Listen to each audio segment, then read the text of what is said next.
Something else I want to show you. It's right here on the table. Right here. Look what we have. You know this, don't you? What is it? The big yellow box with the big blue letters on it?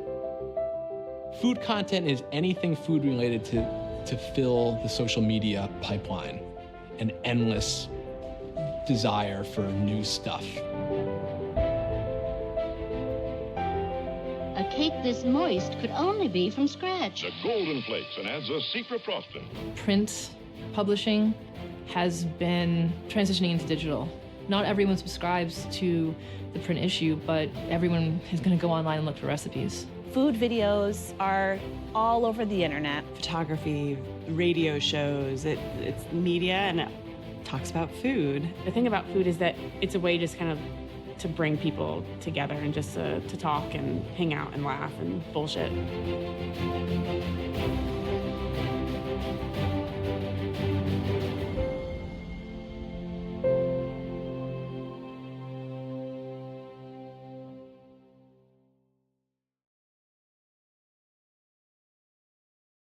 When I first started out, again, this was like 2006, I thought, okay, the way that you get a job working in food media is you get your education in writing and journalism, whatever, and then you go to culinary school. That to me, my type A brain was you do that, plus this, here's your job. When I first got to New York and was working at Saveur, I found out that no one had gone to culinary school. It was mostly people who were, again, good at writing, good at editing, who had eaten out a lot or just had been in the food world and like their first job was, hey, cover this restaurant, so they did. So it was kind of like a trial by fire. You just like learn, you get the experience as you go along. When I was like a teenager, that's when food television, celebrity chefs became more of a bigger deal. It wasn't just Jacques and Julia on PBS anymore. You know, you had a whole network devoted to food. Restaurants became a bigger deal. The culinary industry exploded. My first job was at NBC as a page. The media landscape was totally different a decade ago. If you had a $10 million budget, it used to go to 10 outlets, and now it's got to go to 100 outlets. So it's literally just divvying up your budget differently. In the past, we had broadcast television. Most people had 2 or 3 channels, and a commercial would be put on the air, and everybody watching that channel around the country would see that ad. That's not the case anymore. We have hundreds of channels, and virtually no one sits in front of the television and watches television as it's happening. Unless, of course, it's the Super Bowl or the Academy Awards or the World Series, and those are exceptions to the rule. I started in 2008, and then there were the big glossy publications, and then there were some online startups. And the New York Times was like the big food section, and Florence Fabricant was the big reporter, and then you had Food and Wine and Bon Appetit and Saveur, and they were major players. And now the playing field has kind of leveled out a bit, where the online startups aren't so scrappy anymore, and I think the bigger, more traditional publications are kind of learning from the upstarts. I started as an assistant to a lot of like food stylists that have done it for a really long time. And so I think I remember from those shoots that like everything had its place, you know, like meat cut in perfect slices, like you have the perfect bite on a fork. It's you know, really fussy.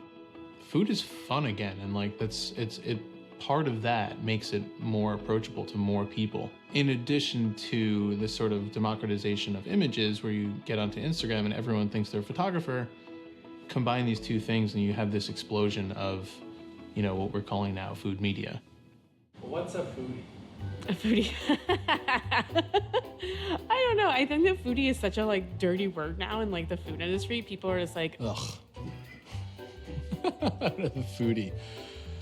A foodie is just a poser. It's kind of like the new gourmand kind of term, where it's just someone who gives a shit about what they eat. They care about where the food comes from. They're into it more than your average person. People call me a foodie, you know, like I don't really necessarily, it feels like a dirty word, and like I don't necessarily want to be associated as like a foodie. A self-professed expert in nonsense. I mean, There are real foodies, like some of these people behind who actually are studied in food, they know food very well, and they're great at it, and they're subject matter experts. Then there's all these other people who just go to the hottest restaurants, like, oh, I'm really into all this stuff. I actually don't want to eat it, but I'm gonna eat it on camera. And it's just kind of like, I don't know, it's a little bit of a gaggy word, to be honest. I think it's kind of jumped the shark. Foodie is a weird term that like nerds gave themselves, and I don't. Oh God. So I don't know. I guess it's just someone who like doesn't eat Soylent for every meal. Like I don't know. I think it's kind of the same realm as calling someone like a fashionista or someone who's just like into fashion more. It's not their job really per se. It's just their hobby. Whether that's going out and finding the best place to eat it, or it's making it and having dinner parties for their friends and family. You know, if you're really into food and passionate about it, I think does that make you a foodie? I don't know. Maybe, probably. I guess so. You know, what is a foodie? I think it's everybody, anybody. You know, if you want to be. A foodie is like, you're right, I hate the way it sounds. I know. I need to hear it. I think a foodie is someone, it is like hand in hand with like Yelp culture, I think. Yeah. Don't you think? It's like someone that has, I don't fucking know. I don't have an answer. I think that there's sort of a foodie snob level going around, but not for Virginia Foodie. If you love it and you're interested in it, then you're part of us. So many people now are self-proclaimed foodies. People have referred to me as a foodie. I don't like it. I have no qualms if someone wants to call themselves a foodie. I refer to myself and other people who are like really like constantly thinking about food or in food as food heads, just because always thinking about it. people who just would rather eat at an Olive Garden over McDonald's call themselves a foodie because they think that they are, you know, they care about food, when actually they really don't. They just like, oh, I like to eat delicious things. Well, everyone does. That doesn't mean you're a foodie. It's funny, foodie is one of the maligned words here at Eater. Like when you join, there's a 101 sheet about everything, and like you can't use the word foodie. I don't know if that's necessarily fair or not, but it's someone who's obsessed with food. We like to use restaurant obsessives or food obsessives because it sounds less twee and precious and less like someone who's gonna Instagram every single meal that they have. So I think it depends on if you're looking at the good side or the bad side of the word foodie.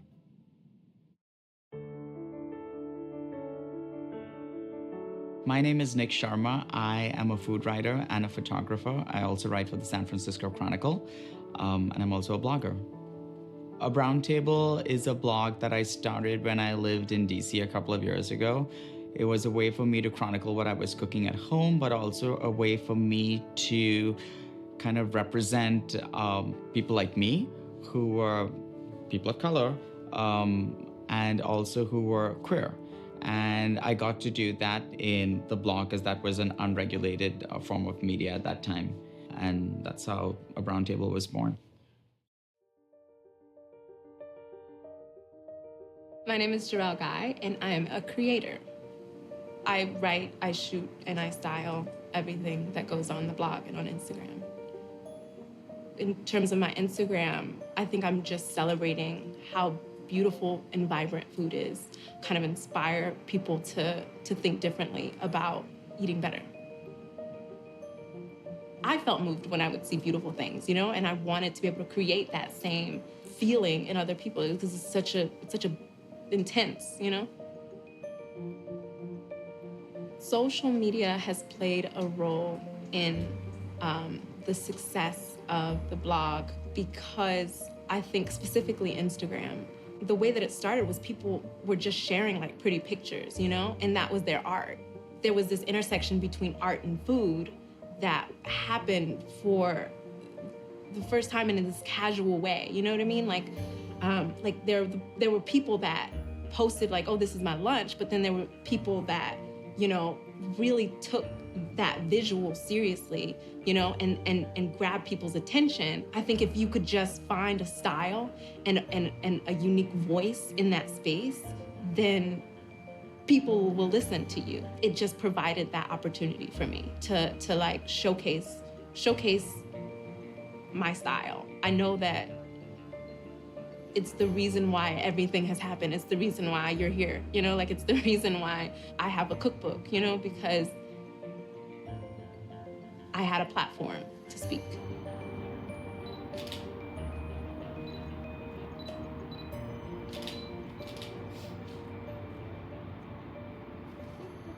Social media changed the game in food media. Just removed all the barriers. It made the gatekeepers, in my opinion, almost obsolete. It's kind of like marketing or sales. Like you are making sure that the audience gets this story. Instagram especially, you know, plays such a huge part. People are eating with their eyes now. They want to share the food that they're eating, especially if it's a really beautiful, presentable dish. They want to showcase that to their friends. So restaurants are taking that into account now. Yeah, I think that, you know, Instagram has definitely affected the way food is shot because, I mean, now, I'm not only when I shoot a recipe for our website, you want to get people to click on it. It needs to look good. And also, I mean, that shot that I might take for the website we'll use for the Instagram to promote it. You know what I mean? So, I mean, I think that Instagram has definitely, you know, people are looking for, it's that certain aesthetic, you know, of like whatever it might be, whether it's like a really close, like porny shot of something, you know, like the egg yolk dripping down or whatever. No one needs Bon Appetit. No one needs Savour. No one needs any of these things to go out and be like, oh, I'm going to go and I'm traveling to Australia and I'm going to put my whole entire trip on Insta stories. And I think you're going to see more and more of that in food media. I remember someone told me when Instagram first came out, they were like, this should be thought of as a platform, not just like a fun app where you can share pictures. Like this will be a publishing platform. And a lot of people kind of laughed at that and they were like, oh yeah, no way, that's just pictures. How can that be anything? How can it produce content? But now we're seeing like it's literally like a living app magazine that most people use. I have a cookbook, I have a blog, I have a YouTube channel, but social media is, aside from my newsletter, that's the main way I tell people about everything that I'm doing and make sure that I can sell books and I can do sponsored content and I can, you know, continue doing this as a living. These are places where we can kind of, weave in certain actions, calls to action. We can weave in certain messages that might feel a little unexpected, but you're catching people a bit off guard. And I think those are really good moments to catch people because it sort of comes as a surprise. There's a constant pressure to be on social media, even for people that don't want to be on social media these days in the food business, because it's the easiest way to get access to an audience that you never would otherwise. People should view it more as a tool or as a means to an end rather than the end in and of itself. Sometimes I'll go out to eat and I'm like, damn it, it's so dark in here. Sometimes I'm like, oh, I really want the table by the window so I get that good light, you know? It's like the buffet. I mean, you'll have your meat, your vegetable, your potato, and then your light station, where that last stop, put the dish there and, take your shot and then sit down and eat. Why not? I was like working in the industry and was like seeing people do things in front of the camera. I was like, oh, I want to do that. So I thought maybe like a correspondent for the Today Show or something like that. I realized, oh, I don't have to do that anymore. So I don't have to move to a small market in the middle of like nowhere, Minneapolis or something. I can totally bypass that. I can shoot, host, edit videos and put it up on the internet.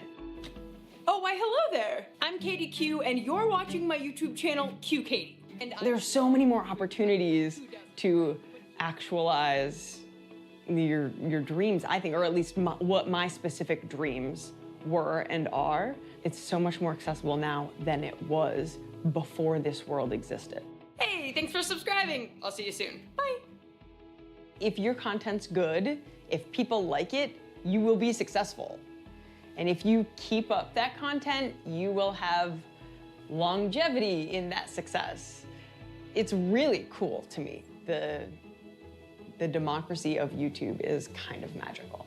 I think about video production being more of a democracy now too, just because it's so accessible. Technically, according to television rules 20 years ago, I have no business having a cooking show, and I can.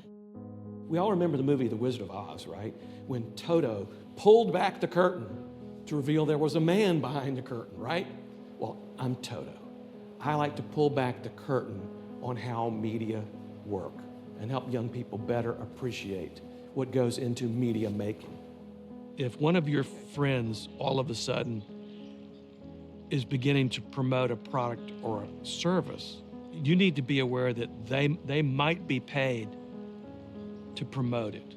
I think the term influencer always comes with the business idea of it. It always comes with money. It always comes with the thought of brand deal kinds of stuff. It's like a self-professed celebrity. I influence you. I influence everything you do. I mean, it's just fucking stupid is what an influencer is. Those used to be called editors. I am bringing you, editors or journalists, I am bringing you information that is useful or interesting that you want to consume. I mean, that is what, publications did. If you're interested in food, you went to Saveur, Food and Wine, all those magazines. Like, I am interested. This is an affinity of mine. So to just call someone an influencer, to me, like, undercuts all of this body of work or like the talent that is really just underneath it, and then influencers just boop on top. If you don't know that they're being paid, that they are a paid influencer, persuader, let's call it what it is. There are paid actors out there, and many people don't realize that they're paid. Instagram has allowed anyone from LeBron to whoever wants to be a foodie to be an influencer. Now, if you can actually sell product and you are valuable to a brand, that's influential. If you can sell a movement, if you've actually moved something because of your influence, then great. Kim Kardashian eats a new bag of potato chips and stores can't keep them in stock. Like, that worked. That's influence. Influencers used to be like, oh, here's like the hot spots to eat and like you're showing pictures. But now I feel like in terms of Instagram, at least for influencing, it's all about like that cheese pull and like pulling your sandwich open and like showing that nice cross section of your sandwich, your bagel or whatever. I think that like now it's just like more like food porny, for that kind of stuff for Instagram. Everybody wants acknowledgement. I mean, people want acknowledgement more than they want money. So there is this, everybody still wants to be Instagram famous.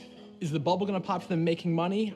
Yes, I don't think there aren't that many people making money on it. Yes, everybody we know and we see, they're all making money, but we know them because of that. For every one person there's 1 million people posting some garbage.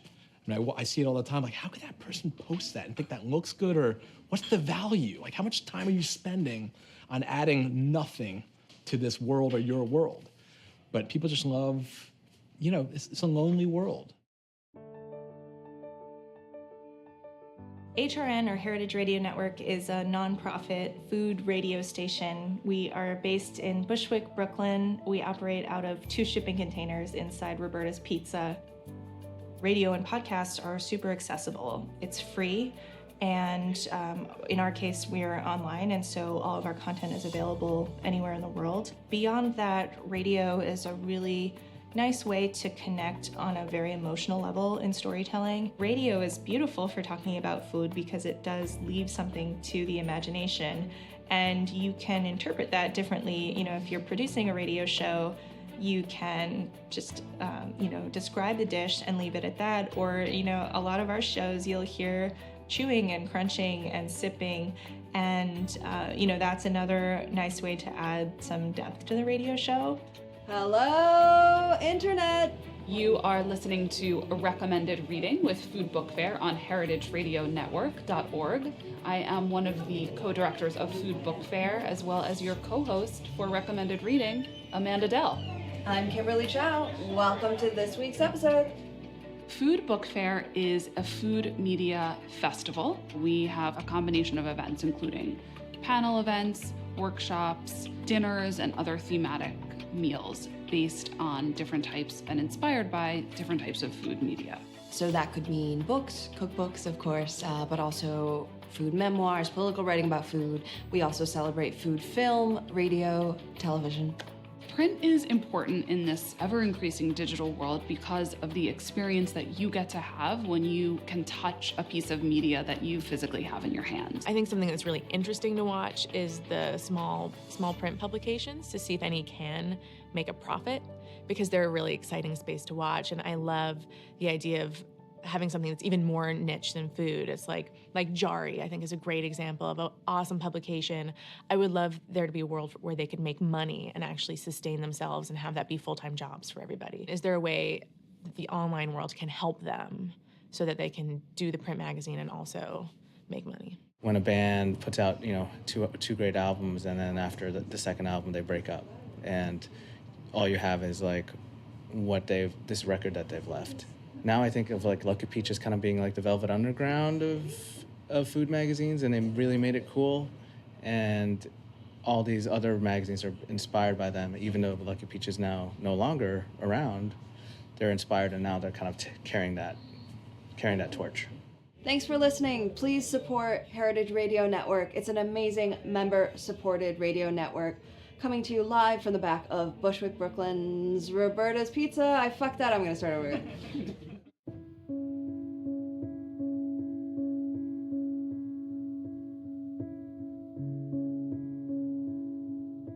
There's a huge shift going on, right? Saveur just laid off a bunch of people, which is kind of heartbreaking to me. That was a publication that I grew up with. I mean, they've been publishing for over 20 years now, and the staff has been cut down to 4 people, and they're going to be publishing quarterly versus 9 issues a year. So it really makes me sad, picking up the issues of like, Food and Wine or Bon Appetit and Saveur, and they're getting thinner and thinner. And I think that really depresses me because I'm such a big fan of print. I think media in general is changing, and it's going through an evolution. How many writers are really not working for magazines anymore or newspapers? I don't know all the inside gossip. I think it was probably mismanagement from their publisher. They focus on different kinds of publications and maybe made some missteps in the way that Condé Nast did not. And I think it's a testament to Bon Appetit that they've remained so relevant and so dynamic over the years, and they rode the wave, whereas Saveur, I think, didn't make it. I am really sad to see so many food magazines folding or shrinking, and I hope that we can see some recovery in that space. I love to sit down with a food magazine and make some time to take in the beautiful photography and to read those stories and just process them in a different way than I do when I'm listening to a radio show. I think a lot of editorial brands are finding it difficult to keep the doors open, keep the lights on. They're finding it more and more important to stay relevant on social media and in digital platforms. People are buying fewer magazines, fewer physical magazines. I think it's different for cookbooks that has sort of a different place, but for editorial publications, it's becoming harder and harder. That said, digital offers a lot of new opportunities that magazines could not. You can do video, for example. Can we stay in the game? It's all about staying in the game right now. It's very tough. Last week I had a week where it's like, I really got to figure out if this is something that I want to keep continuing to do. And there's no real power nowadays in just being in a glossy, because who's looking at a glossy now? I don't think there's a specific roadmap right now. You can't do what a magazine brand did. You can't do it like a magazine has done. So how do you grow this thing with the way people are consuming content now? I suspect there will be a backlash at some point, in the same way that people thought like bookstores were going to go away. And it's like, nope, the Strand's doing like better than they ever have. I think print is changing, but I think it's been changing forever. We are never gonna not have stories, and I think there's so many ways to tell stories, and I think print is one of them. Bon Appetit, again, is a great example. You can see their DNA on their website. It still has that brand and that vibe and that authority. You look at some other sites and it's clickbaity headlines. They're just flooding the site with like 12 posts a day. They're doing slideshows to get extra clicks and all of these like old school tricks to try to get traffic, and that's not going to win them their audience. So if they could translate what made them so successful in print onto the online space, I think it would work out for them if they give it time. I think a lot of places are just thinking, well, what can we give you that's going to kind of like be really mind-blowing and eye-catching? It doesn't really matter if it tastes good. We just want it to like look cool so that people are intrigued by it. Let's talk about avocado. You know what I mean? Like everyone like that like looks really beautiful and like you see it everywhere. I don't think that chefs like really give a fuck about avocados, but like, you know, most brunch places you go to now all have their avocado toast, you know, but because it like looks pretty and like that definitely has, I think that maybe those influencers have influenced what chefs put on their menu, if that makes sense, you know? So like, people are taking a lot of pictures of these avocados and avocado toast and like it looks so beautiful and they're doing a little like, you know, swirl of it or whatever. And then chefs are just like, well, if I have a brunch menu, I gotta put avocado on the fucking menu and everyone's gonna get it, or, you know, put an egg on it, you know what I mean? I had someone tell me not that long ago, oh, you've got to go to this restaurant. I was like, oh, is it really that good? And they were like, I mean, not really. You can take a photo and then like, don't worry about the food. And I was just like, I was like, that makes no sense to me. There is also this movement to just overindulge. Like, I know it's shitty, I'm just gonna keep doing it. I mean, the whole bacon craze, which I don't think has even gone away, people overindulging in fatty, shitty food is a little bit of, I mean, it's a little bit like Trump. We've all got this president and it's the opposite of what is happening in the other part of the world. So there's always gonna be that other side, like, if you're giving me low calorie, you know, healthy stuff, I want the shit. Give me double that and make shit. So there's always gonna be a market for that. You'll see, you know, things that are like too big to eat and like, or really sloppy. It's the fuck you. It's the backlash against healthy. Like, don't tell me what to eat. All the poor motherfuckers who voted for Trump don't give a shit what they eat. I mean, it's the same thing. And they also, and frankly, in their defense, they can't afford the shit that we all want to eat. I took cookie dough and I made a giant cookie bowl and I made, this is disgusting. I'm like not proud of this, but I'm also very proud of it. I made a cookie bowl. It was like huge. And then I made an ice cream sundae out of that and like put like cookie crisp on top and like just like it was like gluttonous. And people were like, that's diabetes right there. And I'm like, I don't expect you to go and eat, like make this and eat this whole thing yourself. Like if I had to put a disclaimer to be like, don't be a fat ass and like, or like unhealthy and eat this yourself, like that's crazy. Yeah, is it satisfying to watch cheese pulls? Of course it is. It's like really, it feels good and feels like I'm about to eat that. And like you have this biological, physiological reaction to it. Is it healthy? No, of course not. Yeah, exactly. Take responsibility for yourself, people. Don't eat a whole fucking cookie bowl alone. Obviously, the farm to table movement is huge. So anywhere that has access to local farms and farmers and relationships with the farmers is a big deal. Part of it had to do with the recession. People didn't want to go out and eat food anymore. Like then literally people stopped spending. And I think we forget, I even forget, it's 2007, 2008. People got poor really fast, 2007. All the spending, restaurants closed. It was a big recession. People were scared as shit. I think even ball jar or mason jars started selling.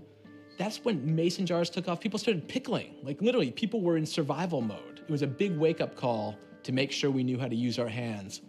And this happened everywhere, from artisanal, whatever shit you want to make, to like making candles, to making pickles, to making food. And food is the one thing we can all do. Trends come and go, but like real food, authentic food, it has staying power. We're always going to come back to it, no matter what crazy, concoctions and weird stuff people come up with and diet fads and trends. When it comes down to it, we're always going to come back to the real thing. It's funny with media because there was this big pivot to video, and now there's kind of a calibration back away from video, and we've definitely leaned into video but kept the word side really strong. So we have a lot of video makers on our team and a lot of writers on our team, and I think bridging the gap between those two sides is a really interesting challenge for us, and it's really fun, but it's definitely a challenge. I'm a makeup artist for food, and my job is to make food look absolutely mouth-watering when you see it close up on a television commercial. Have you ever seen a burger that looks better than anything you've ever seen before? Well, this is how we do it. Basically, it's my job to make food look good for photos, video, some sort of visual media. I meet people all the time that they say, food stylist, I didn't know that was a job. But then they think about it and they're like, yeah, somebody has to make this stuff look good. And they get this idea in their head of like, somebody, tweezers. Even as a stylist, I hear those stories too, where someone's like, they're dipping a sesame seed in a tiny bit of Elmer's glue and then like putting it on the bun. Like that food it's very precise. Editorial food, especially the editorial outlets I've worked for, it tends to have a little bit more natural feel. You know, you're gonna have the sauce smear, you're gonna have some crumbs. Like, I prefer like a minimalistic style, you know, which I think is more reflective of like the times we live in. And so I think that food styling is more, you know, it changes and just reflects like the current time that we live in. My work is both food and propping, so I like to see how they relate, what colors will be there, what textures will be present in the food, things like that. I don't want people to look at a food picture I take and think like, oh yeah, wow, she must have worked really hard on like styling that shot and taking all these different angles. Like, no, I want them to look at it and just be like, oh, that makes me hungry. I want to eat that.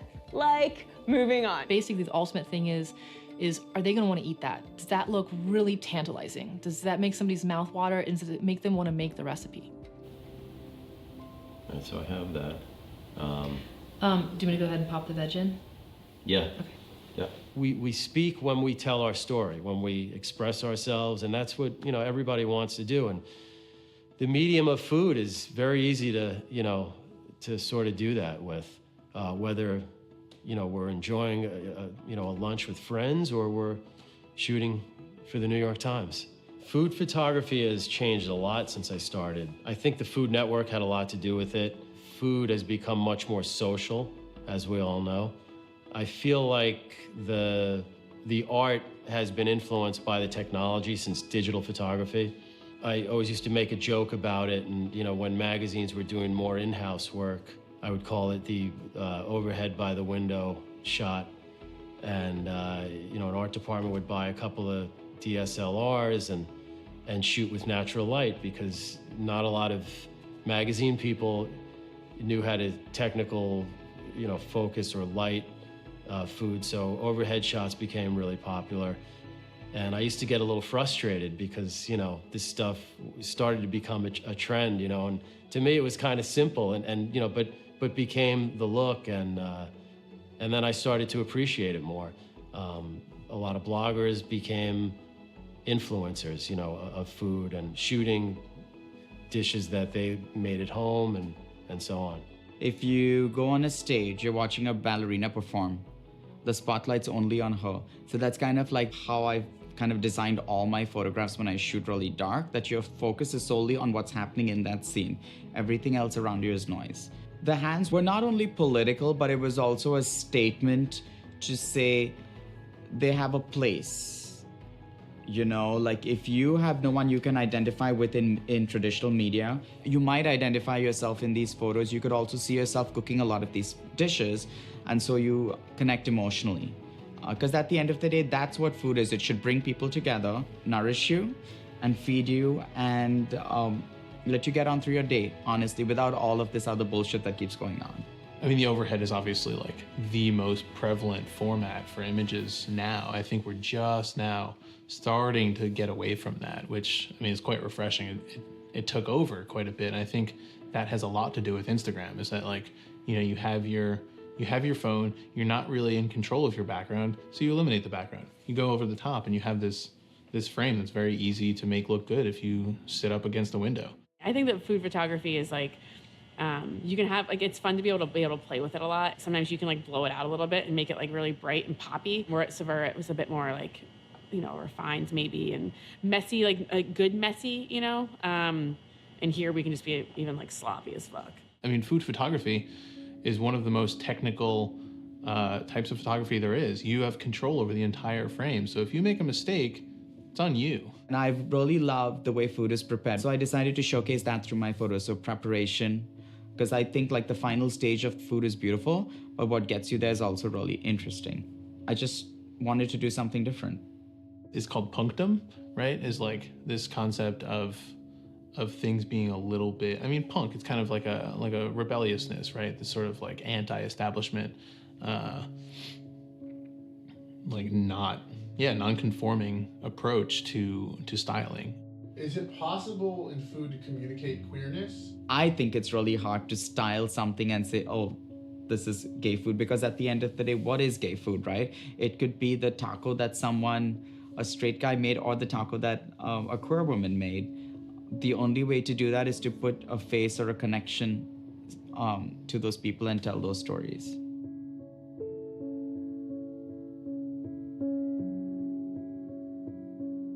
As a gay author, I think I have a lot of different ways I can express queerness. And I think it can come through images. It can come through, a picture of me and my wife on Instagram, when I'm talking about a recipe that I made, with her in mind. I think it can come through the head note, which is like the little introduction before the recipe. It can come through what I write in that head note. It can even come through the recipe title. In my last book, I did a cake recipe. That's Grace, my wife, it's her favorite cake.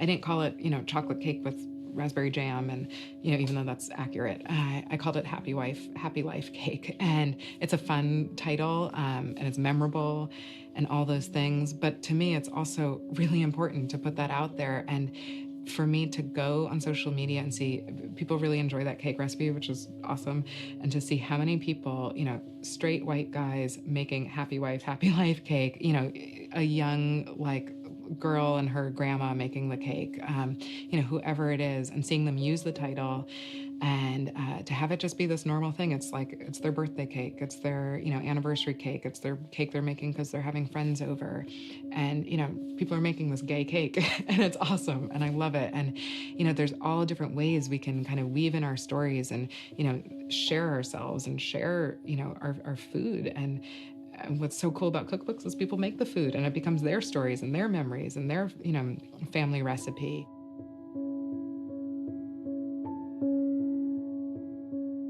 I feel like that cake goes with this little kind of like pride flag everywhere it goes, whether people know it or not. And I think it's really powerful. I don't really stop to think about like, oh, whoa, I did this thing. Like, I'm very much a person who's always looking towards the future and like the next thing to do, the next move I'm gonna make. Like, I don't really stop to say, whoa, I did this thing. And so that cookbook release party was my chance to stop and just say like, whoa, I did this thing, and now like, let's celebrate it. At the same time, I had to cater the event, right? And stress and just involved with like prepping food for 50 people or however many people were there, like, and that's something I haven't really done before. I don't cook for that many people usually. So there was like all this stress and anticipation for that. So I wasn't even thinking about the fact that I wrote a cookbook. I was like, oh my God, I have to like do all this stuff. Because yeah, the cookbook release party was awesome, and like professionally, I'm proud that I'm like a published author and all this stuff. But really, I think the thing that I will remember and that will bring a smile to my face in thinking about that evening was my mom being there for me, supporting me. So that was really, really special. After the party, we came back here and opened a bottle of wine and just hung out and talked until like 1 a.m. It was great. I was inspired to put together Feed the Resistance really by the most recent presidential election. I felt myself, like many others, feeling a lot of things, feeling anger, feeling fear, frustration, and I did what I always do, which is I turned to food. It felt very clear to me that food could be one of the answers in this time when we're all looking for answers. I approached my publisher with this idea to basically put together this small book that would have a lot in it. And I asked them to sign up for a book that was not on the schedule. I wanted to do it immediately. It felt like I was born from this moment in time. I asked them to say yes to over 20 contributors who they hadn't worked with, and to just trust me. And I asked them that we give all the proceeds from the book to the ACLU. So, I asked them not to make any money on this, and they jumped in. I've really never wanted to talk too much about traditional Indian food. I've always wanted to write and showcase the versatility of the culture. It shouldn't just be like a naan, or it shouldn't just be butter chicken. or those kind of things. What can we do more with it? How can we put it in everyday food? From the flavors to the techniques, what can we do? And so that was the premise behind the book. So it's not really an Indian cookbook, even though it's inspired by flavors and traditions that I grew up with, but it's more about a book of my journey as an immigrant in this country. So when I came to the United States, how I connected my past with my present. My husband's from the South, so how his influences have changed the way I cook. And so I wanted to tie all of that together and weave a story that people would see through recipes, but also through flavor.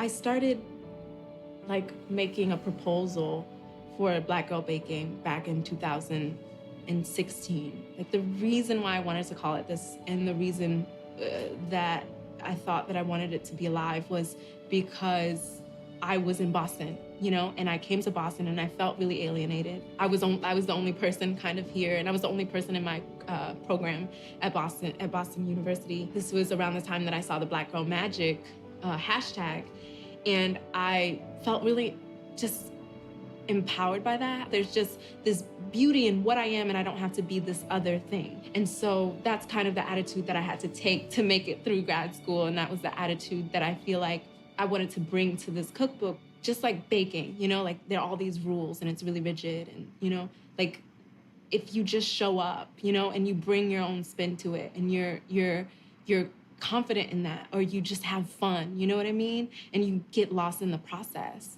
then that's what matters, that's what's important. And I feel like that's really empowering too.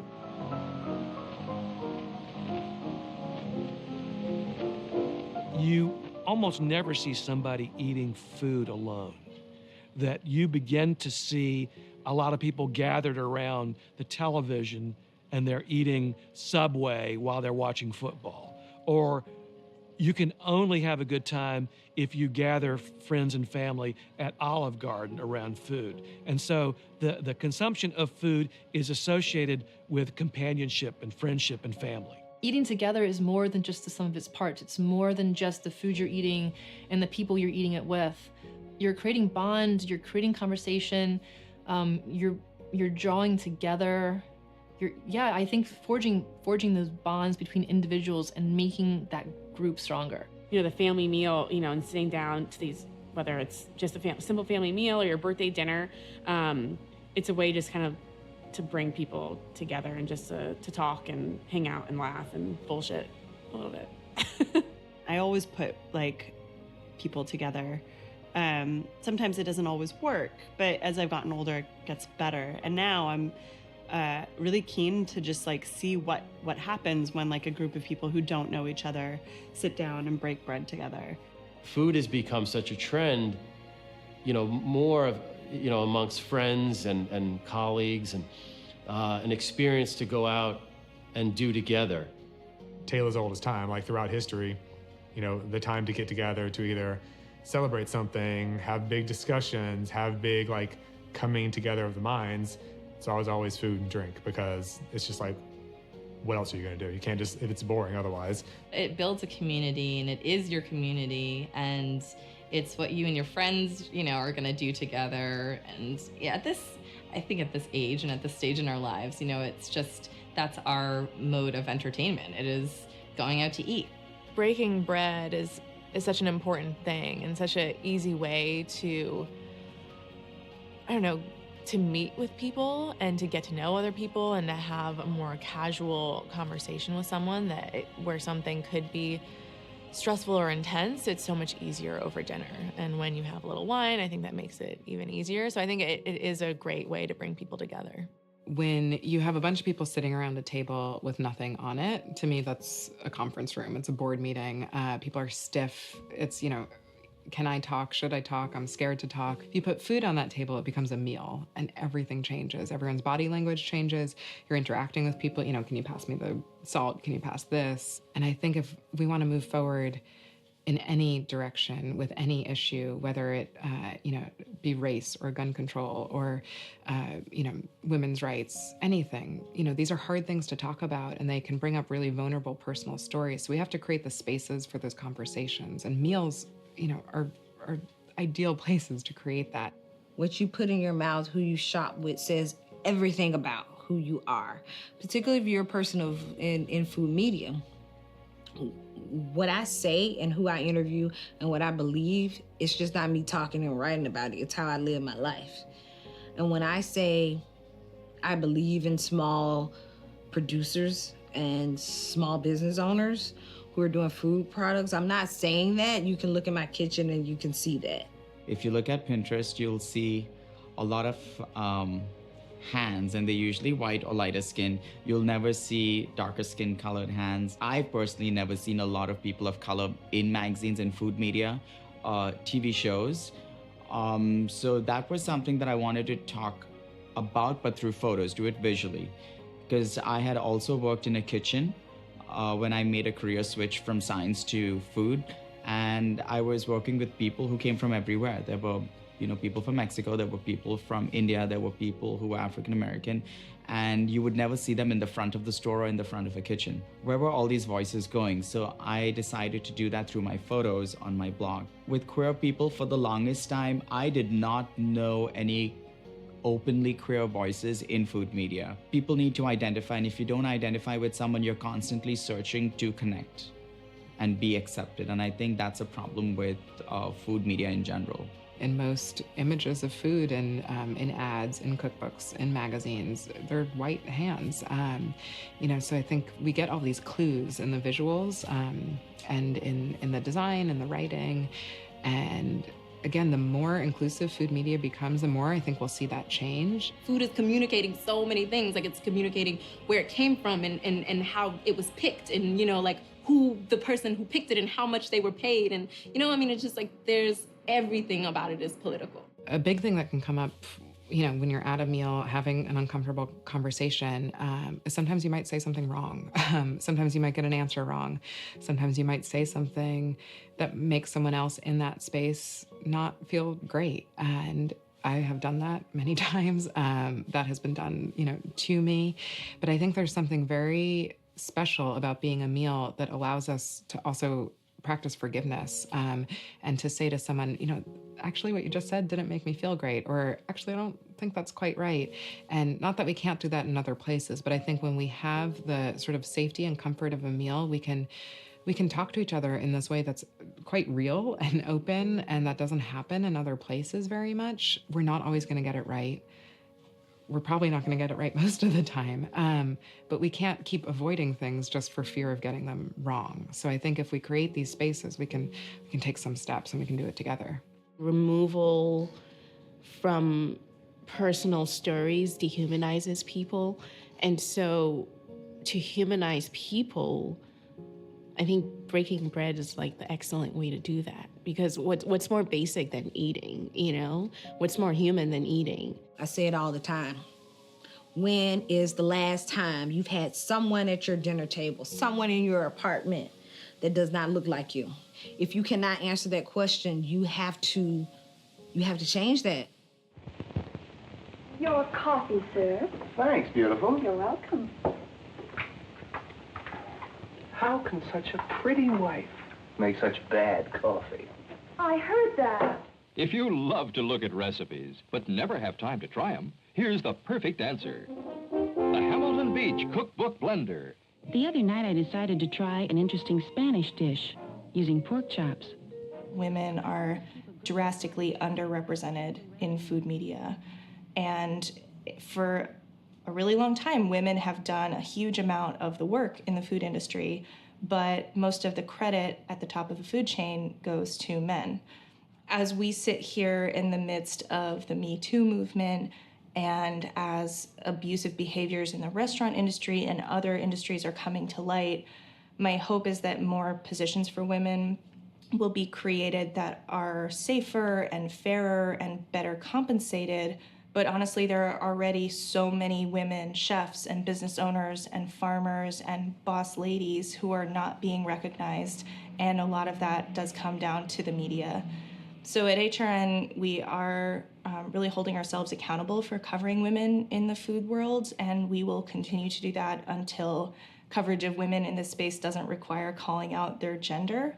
I think it took a little while, but you were seeing a lot of bad actors in the food industry being exposed as bad actors. The industry is notorious for being kind of a hostile workplace, especially for women. So it wasn't surprising to me that we've had all these big names take falls like John Besh and Mario Batali and Ken Friedman, and it goes on and on and on.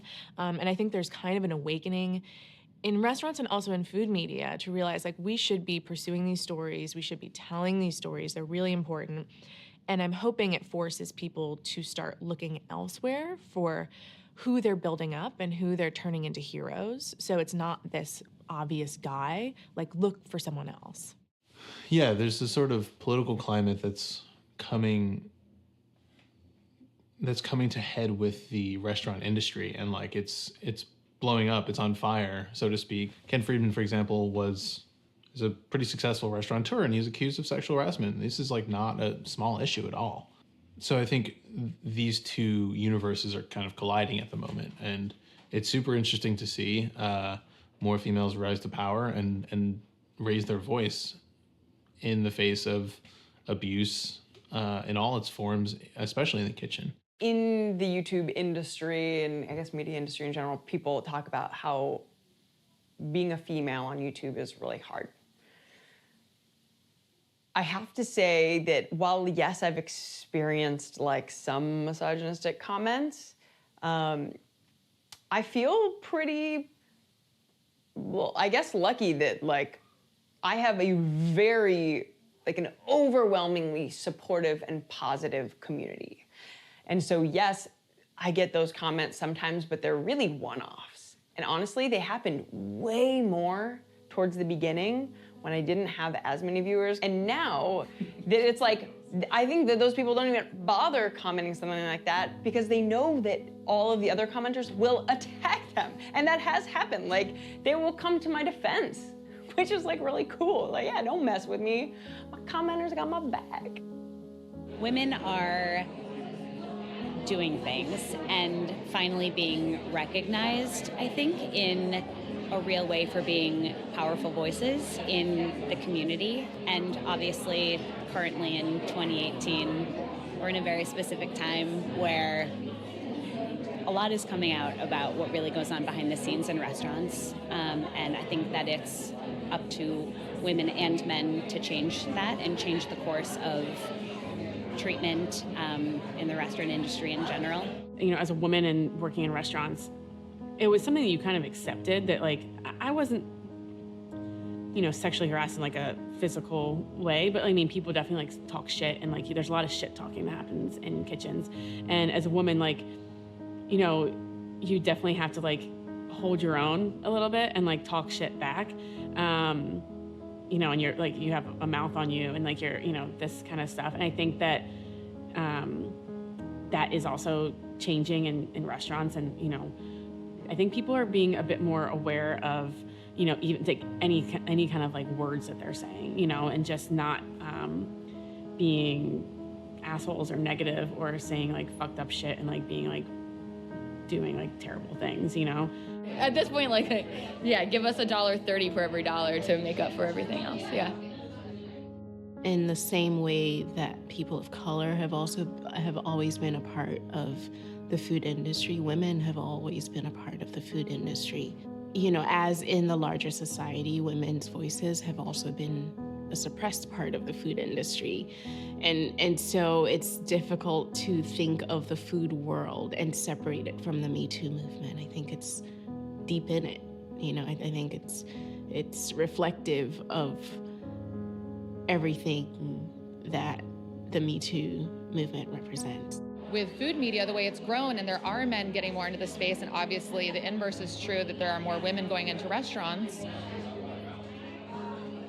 then now we're having the conversation, why is it important to celebrate women in test kitchens and food media and who write cookbooks? And the reality is I think because men are interested now.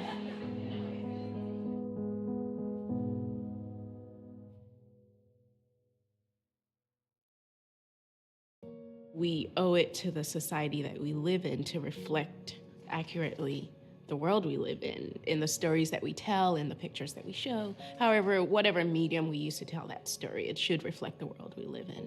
Because if you don't, then people are being left out of the conversation or of the story, and it's sort of you're telling a lie. I think for the longest time I struggled with the content that I was saying because I didn't see myself reflected in any of the food media or any of the food industry which I was a part of. I think it was deliberate on my part to show my hands in my pictures. That thought had to occur to me because I hadn't seen it before.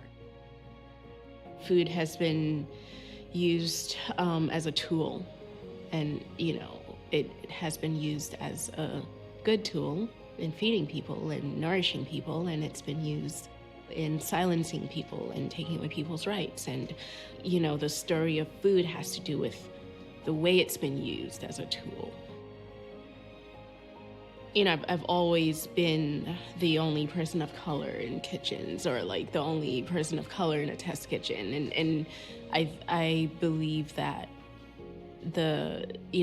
me being in that industry is part of my movement, and it's part of me pushing against a society or a larger voice that says that I can't be part of that movement. In our current political climate, where it's like constant purification by fire since the 2016 presidential election cycle, I think a lot of people are asking themselves, is there meaning to the work that I'm doing? Making aspirational food and lifestyle magazine content isn't cutting it for a lot of people. Someone who I admire, who I am happy to call a fellow traveler and a friend, is Julia Turshen. Julia is a gay white woman who lives in rural upstate New York, but she also recognizes the privilege of her whiteness and her education. But now she knows, too, how to continue, as part of the work that she does, how to lift other people up. When you tell your story, it's an act of resistance. It's an act of justice. It's an act of moving us closer to a more equitable food media landscape, or just landscape, period. Diversity and inclusion and intersectionality in food media are the most important things right now. And I think anyone who's had the privilege of telling their stories, as I have had, I think we need to get out of the way and make sure that privilege is afforded to everyone. If you have a story that hasn't been told, I know I, for one, really want to hear it. There's been a dominant narrative for such a long time, and it's overlooked so many people and so many interesting stories. A lot of times in food media is about who do you know, whose name have you dropped, and how many asses have you kissed, right? It's all about that. I realize that more and more each day, right? I would like to be able to stand on my own merit, but I even am faced, even now, that I have to drop names. I have to drop names or say, oh, such and such is a good friend, or I've had to get friends to email editor-in-chiefs of magazines and online publications. I've asked for meetings about fill in the blank, or said, I would love to sit down, and they're like, no. I have to tell a white food friend, please review this email. What went wrong? Will you help me? They then email the editor, and the editor says, okay, I will have a meeting with you now. Okay, this is the kind of things that I've had to endure in the last 3 to 6 months. And we're talking about just writing a story, right? The people that I'm speaking about and the publications that I'm talking about, if I was to drop names and say the stuff, it would be a complete total embarrassment, The gatekeepers who oftentimes are perpetrating or being huge advocates of the Me Too movement, of we're so diverse or we're so whatever, look at the stories we tell, but we have no Black people on staff. 0.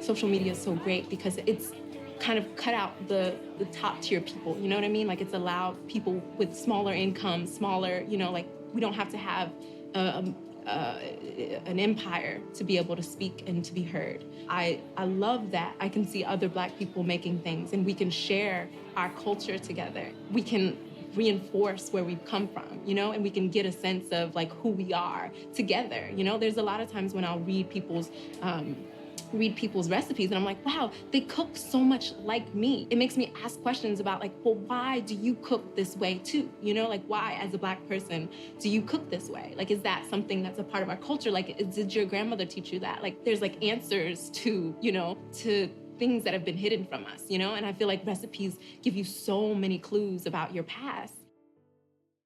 People are gonna be more influenced to photograph their food. I think it'll just be more lifestyle-y.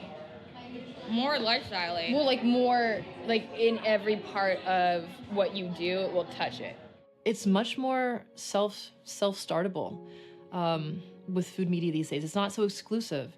You don't necessarily have to go to culinary school, photography school. You're always gonna find those people who are like, but I've spent $30,000, $40,000, $60,000 to go to culinary school. You know, why is this person that's just been cooking at home and has their own YouTube channel, like why are they getting, that's just the way it is. It's, I think it's gonna break through those, you know, break through some of those barriers. It's not ownable. Everybody has shot the same thing. Everybody's got overhead pictures. It's the fastest, cheapest way to get anything. Everyone's got all the same services, all the same dishes, all the same everything. At some point, there's not gonna be money to sustain all those people, so it can become a hobby. But to be like actually profitable businesses, there's just gonna be a weeding out. To reach the most amount of people and to be the most successful, you really have to put the most of your efforts into the medium where people are going to be consuming it the most. That's how we serve people, is by doing what we're good at and what we love and what is important to us. And I think I love to make food that is inspiring, to make food that, you know, you want to eat, how we can crave things that are better for us. I love being among a community of people who just want to do creative projects, and I want to see other people succeed in them, and we can all sort of help each other, and I feel good being a part of that. I want HRN to be the center for conversations in the food world about how the food that we eat is culturally, politically, ecologically important, and for us to be at the forefront of those discussions long into the future. I can only name you maybe half a handful of white gatekeepers who have advocated for me and or my Black food colleagues and friends. We literally have conversations about, oh, that person is not going to help you, oh, that person will help you, or we know that person has helped us in some kind of way. But we don't still have the power to be able to say that out loud on social media. And even I'm saying it now, and people probably are looking like this. We know that even saying it now, what that means. We'll people either don't want to work with us, or I don't know. There's a fear of even speaking out about it. What will happen? So we just suck it up. We just push it down, and we just keep it moving. I'm interested in media that's more inclusive. You know, I hope that the age of the single story is over. Again, we owe it to the society that we live in and that we're part of, and the culture that we're part of, to tell the stories of all the people that represent this society. And so I hope that the future holds for food media a more inclusive voice. What are they afraid of? I think it's just I think a lot of times it's a fear, it's a scariness that they have to stand up against a whole machine of saying, wait guys, look at our staff here. We're a staff of 12 and we have no Black food writers. I don't know what they're afraid of. That is a very good question. I don't do well at making white people comfortable when I'm talking about this. It just kind of is what it is. I think there's some other Black people in food media that some food media people feel a little bit more comfortable with, because they're not gonna come out and tell them like, great, you did one article on Black folks, but You do all these magazines. You do a magazine every year, and you never use a Black photographer. So I don't have a problem saying that to that person. Or better yet, let's go even further. I don't have to say it. Guess what I won't do? I will not buy your magazine. I will not tweet, like, open up your newsletter. I won't do any of those things. That is how my actionable things that say anything towards you. But I'm not gonna be that person that still is involved in that blatant act of just, is not important to me. The gatekeepers, in my opinion, overall, the white gatekeepers, they don't get it. There are a few that do get it, but some of the ones you think that get it, they ain't doing nothing but talking. Because there are a lot of people that are doing a lot of cool work and they never get attention, so it would be really cool to see that shift.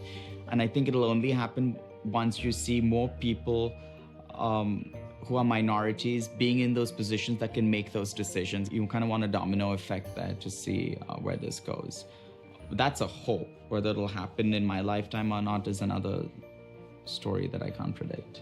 I feel really hopeful about the role of food media in everything, and especially in the fight for social justice and racial justice and rights for the LGBT community, and on and on and on, because food justice won't be achieved until justice everywhere is achieved, and food is this huge umbrella and everything falls under it. Hunger for food content isn't going away. Like, I don't see Bon Appetit going anywhere. I don't see The Infatuation going anywhere. I think there are these rising brands that are going to keep growing, and then I think ones that aren't making money or are struggling along, I don't know if they're going to survive the next 10 years. If food were to save the world, like, it would have to be the full story of the various impacts, good and bad, that food has had. And, we can start with, like, telling the true story of food, and then maybe we could save the world.